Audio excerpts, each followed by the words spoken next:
जेठानी। अरे शिल्पा, तुम यहाँ क्या कर रही हो? जाओ जाकर अपनी जेठानी के लिए कुछ गर्मा गर्म पका कर लाओ। जी माँ जी, अभी जाकर लाती हूँ। शिल्पा ऐसा कहकर रसोई में चली जाती है, जिसके बाद कोकिला अपनी बड़ी बहू निरंजना से कहती है, अरे निरंजना बहू, इस समय तुम्हें अपना अच्छे से ख्याल रखना चाहिए। तुम तो जानती ही हो ये दौर बहुत नाजुक होता है। हाँ हाँ, मैं जानती हूँ, आप चिंता मत कीजिए, मैं अपना अच्छे से ख्याल रखूंगी। कोकिला ने 1 साल पहले ही अपने दोनों बेटों की शादी एक साथ की थी, लेकिन शादी के पूरे 1 साल बाद उसकी बड़ी बहू, जो कि बहुत सुंदर और गोरी थी, वो गर्भवती होती है। लेकिन छोटी बहू शिल्पा को प्रेगनेंसी में कुछ दिक्कतें आती हैं, जिसके चलते वह गर्भवती नहीं हो पाती। कुछ ही देर में शिल्पा गर्मा गर्म सूप बनाकर अपनी जेठानी के लिए ले आती है। ये लीजिए जेठानी जी, मैं आपके लिए सूप बनाकर लाई हूँ। निरंजना सूप तो ले लेती है, लेकिन सूप लेने के बाद वह अपनी सास से कहती है, माँ जी, मुझे आपसे कुछ कहना है।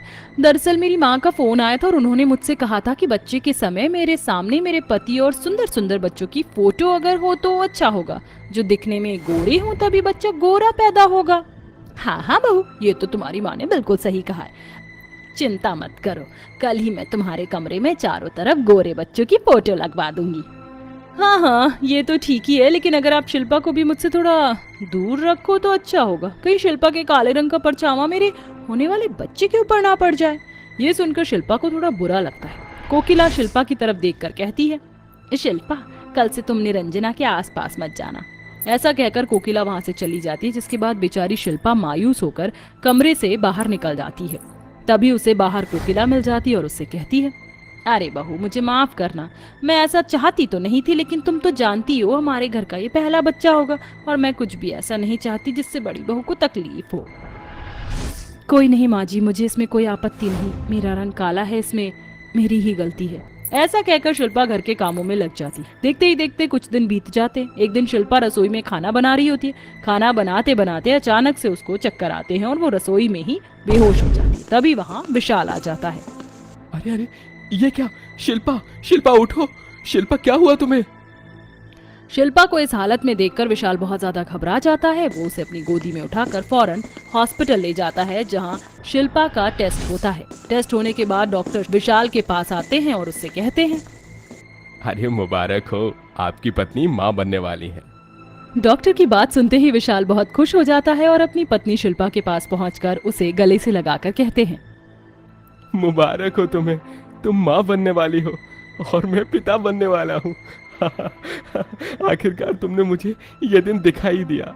विशाल तो बहुत खुश होता है, लेकिन जब वह अपनी पत्नी को वापस घर लाकर घर के सभी सदस्य को इसके बारे में बताता है तो सभी लोग इस बात को नजरअंदाज कर देते हैं।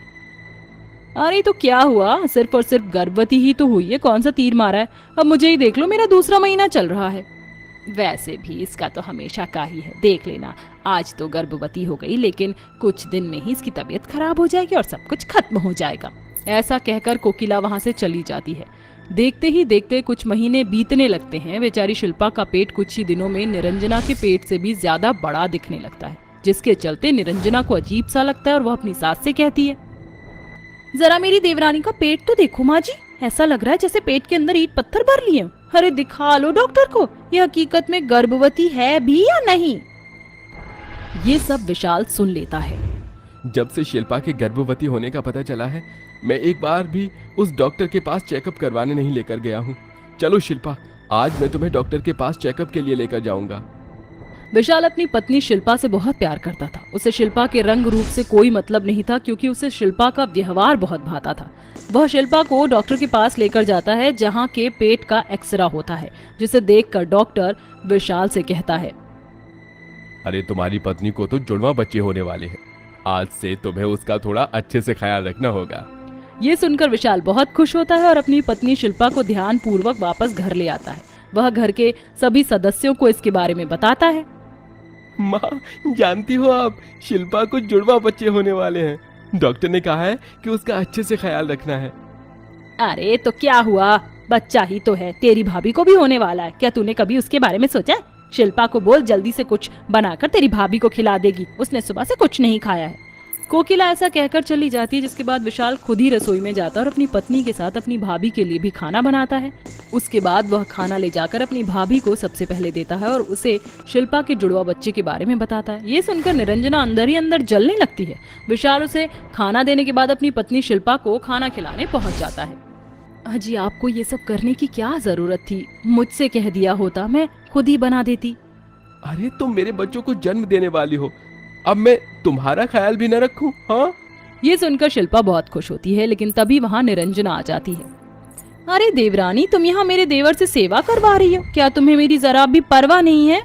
कहिए दीदी, आपको क्या चाहिए? मैं अभी दे देती हूँ। अरे बस बस, अब जब मैं उठी हूँ तो मैं ही ले लूंगी। तुम्हें जब फुर्सत मिले तब मेरे पास आ जाना, मुझे तुमसे कुछ काम करवाने हैं। ऐसा कहकर निरंजना वहां से चली जाती, जिसके चलते शिल्पा ये सब सुनकर अपना खाना भी अधूरा छोड़ देती है और निरंजना के काम करने पहुंच जाती है। वहीं निरंजना अपने मन ही मन सोचती है, इसको जुड़वा बच्चे क्यों हो रहे हैं? इससे अच्छा तो कोई हादसा हो जाए जिसके चलते इसके दोनों बच्चे इसके पेट में ही मर जाएं। निरंजना ऐसा सोच ही रही थी कि तभी उसे अपने बिस्तर के बराबर वाली टेबल पर केले नजर आते हैं। निरंजना उन केलों को उठाती है और खा लेती है और उसके छिलके अपने कमरे में जगह जगह फेंक देती है। बेचारी मेरे कमरे में मेरी मदद करने आई थी, लेकिन अब मेरे कपड़े अलमारी में लगाते लगाते इसका पैर इस केले के छिलके पर पड़ेगा और ये फिसल कर गिर जाएगी, जिसके चलते इसके दोनों बच्चों से छुटकारा मिल जाएगा।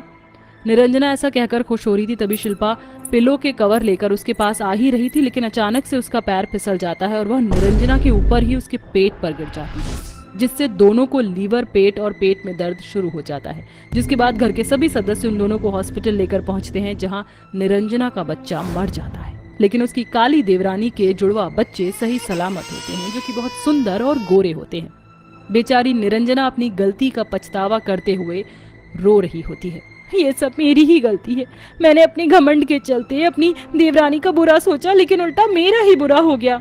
ये सब कोकिला सुन लेती है। ये क्या कह रही हो बहू?